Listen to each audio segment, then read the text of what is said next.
Hey there everybody, this is Gary from Constricted and Addicted. We did the raffle today and I want to apologize.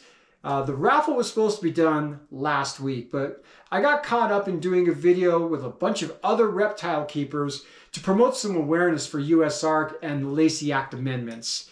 And that video took up most of my week. It's a really good deal. If you haven't seen the video, it's on my YouTube page.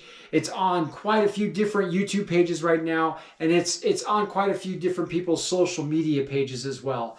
It's called Strength in Numbers, and basically what we wanted to do is get together and bring a video to help promote and help USARK in the fight against the Lacey Act amendments in the Competes Act of 2022.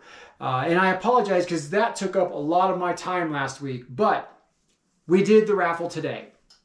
And I'm going to tell you what we did is I downloaded a raffle generator for my phone, and there was 9 people that qualified for the raffle.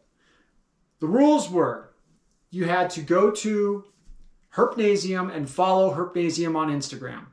You had to go to Gary's Constrictors and follow Gary's Constrictors on Instagram. I had asked people to follow or like Herpnasium's page on Morph Market and also be subscribed to my channel here, Constricted and Addicted. 9 people of the, I believe there's 15 or so entries. I don't remember right off the top of my head.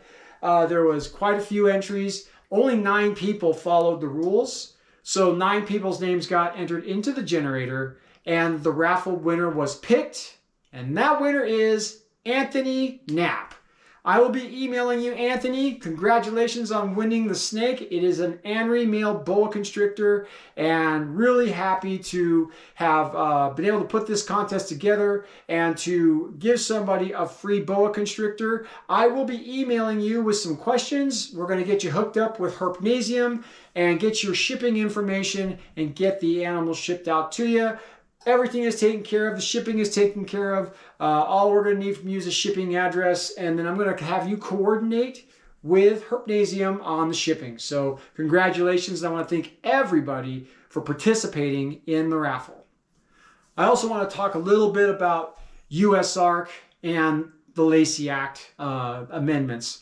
And as of tonight, I did a live stream on my Instagram page regarding the Lacey Act amendments. And I've been giving away free bronze memberships to USARK. What I've figured and what I am doing is I believe that USARK's strength comes in numbers, and that means the memberships. There are over 9 million people in America that own reptiles. And the average is that there's 2 reptiles per household. There's so many people out there that don't know about USARK. They don't know what USARK does. They don't even know why USARK is there. Honestly, I'm going on my 2nd year of being a member of USARK, and it wasn't really until the Lacey Act amendments came to fruition that I really understood what USARK does for us. And the way I see it is that you've got to have an organization that has a membership base. And that's why I'm really so passionate right now on giving away free bronze memberships to USARK. So I'm going to give away 5 free memberships. If you are interested in a free membership to USARK, a bronze membership, what I would like you to do is go to usark.org and purchase a bronze membership. Have a PayPal account, and then go to my Instagram page, which is Gary's Constrictors. Shoot me a DM of that receipt. What I will do, and also send me your PayPal address. What I will do is I will go ahead and reimburse you that $40 that you paid for the bronze membership. And the only thing that I ask is that you do everything you can to renew that membership in 2023 when it comes up. So if you're interested, do that. I'll take care of you. We'll get you a free bronze membership. I'm going to do that for 5 people. first 5 people to do it will get you taken care of. And let's talk about snakes. So one of the retics that I don't believe that I have shown is my golden child. And this girl right here is super amazing. I really love this girl. She's just a super personable animal, super, super colorful. I do not know if the camera will pick up her iridescent colors, but this girl is so just beautiful, and her temperament is amazing. She's just a very curious animal. And the one thing is, she's just been this way ever since I got her. Since I unboxed her, she's just been super easy to handle and very personable. She loves to be around me. As you can see, I've got 4 retics here. I don't know if you can see Clarice here. She's my lavender albino, and she is actually wanting me to get her out. Which is really cool. It's one thing I've heard about retics is that if they can mistake my body heat for prey and strike the glass. And I'm really fortunate that I've got 4 retics in this room, and not one of them are doing that. None of my retics are striking the glass. Most of the retics come right up to the front of the glass, and they just look at me and they watch me until I come and get them out. And it's just so cool to have that with the retics. They're just so personable, and I don't take anything away from my boa constrictors. My boa constrictors are amazing animals, and I love them, but the retics are completely different in their own right. And I got asked the question is, what's the difference between the reticulated python and the boa constrictor? And my answer is going to have to go to the super dwarf reticulated python versus the boa constrictor. And my experience right now, after owning these things for a little bit, is that the reticulated python just seems a little bit more interactive. The reticulated python is not an animal that you can sit down and watch TV with. They're just all over the place. They want to get into everything. They want to go, they're thinking, they're moving, they're constantly doing something. Whereas a boa constrictor will kind of coil part of its body around me, and it gets curious, but it doesn't really want to go. And the reticulated python, to me, is a little racy. It wants to go as far as it can and wrap itself around me, but go as far as it can, as far as its body will let it. So, just in my opinion, the retics are a little bit more active. Definitely, I think they're a little more personable. They've definitely, they're thinkers, and I think they're, I could be wrong, maybe I'm wording this incorrectly, but I think their intelligence level is a little bit more substantial than the boa constrictor. But I don't take that anything away from the boa constrictor when I say that. I'm not saying in any way, shape, or form that the boa is not smart or a not intelligent animal. But I just think that the reticulated python has a way of really showing that its intelligence and its bonding with its owner is a little bit more stronger than that of a boa constrictor.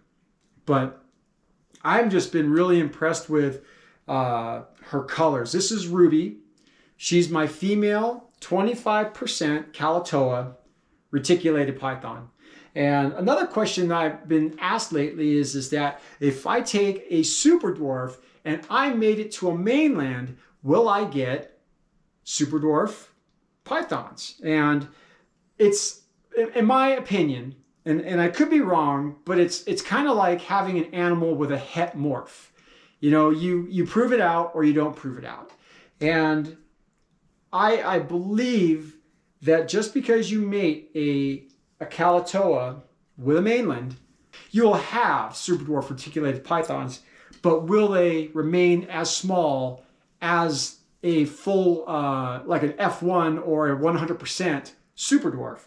And she's 25%. So the reality is that I don't think that she's going to be an 8-foot snake. I think she's probably going to be more along the lines of a 12 to 14-foot snake. But that's okay. I think one of the big misconceptions of the super dwarf is that you can take a super dwarf reticulated python and mate it to a mainland and you have super dwarf babies. And you have the gene of the super dwarf in the babies. But that doesn't necessarily mean that they're going to stay 8 or 9 feet long. Depending on the locality of the super dwarf and the percentage of the super dwarf offspring is going to really determine how long or how big that snake gets. A lot of super dwarf, you'll see at 100%, may be 8 to 12 feet long when full grown. When you made it to a mainland, now you're throwing in a snake that could potentially get over 20 feet long. So your babies, depending on the percentage, if you have a 100% super dwarf Kalatoa and you mate that to a golden child mainland, the offspring will be 50%. But that doesn't mean that the offspring are going to be, 8 or 9 feet long. That just means that they have a potential to be 8 or 9 feet long, but they can still grow larger. The thing about the super dwarf, as I'm learning it, is it's really all about its food regimen, because that's why they're super dwarf in the first place. They live on an island where the food supply isn't as great as in the mainland where the mainland retics are. So I have to be the one to make sure that I'm not overfeeding this animal and getting it bigger than it should be. Ruby here is 1 year old, and she is just about 6 feet long, but she's about as big as probably like a bull snake she's not very girthy. She's still very, very lean, but she's pretty long. She's probably 6 feet long. She gets fed a medium rat every 2 weeks. So as long as I keep her on that schedule, she should be fine, and she shouldn't grow to be an excessive size. And I was watching Reach Out Reptiles, and they said that necessarily you don't get a longer snake if you power feed a super dwarf. You get a fat snake, an oversized snake, and that's not good for them. So I don't know. I am learning this as I go.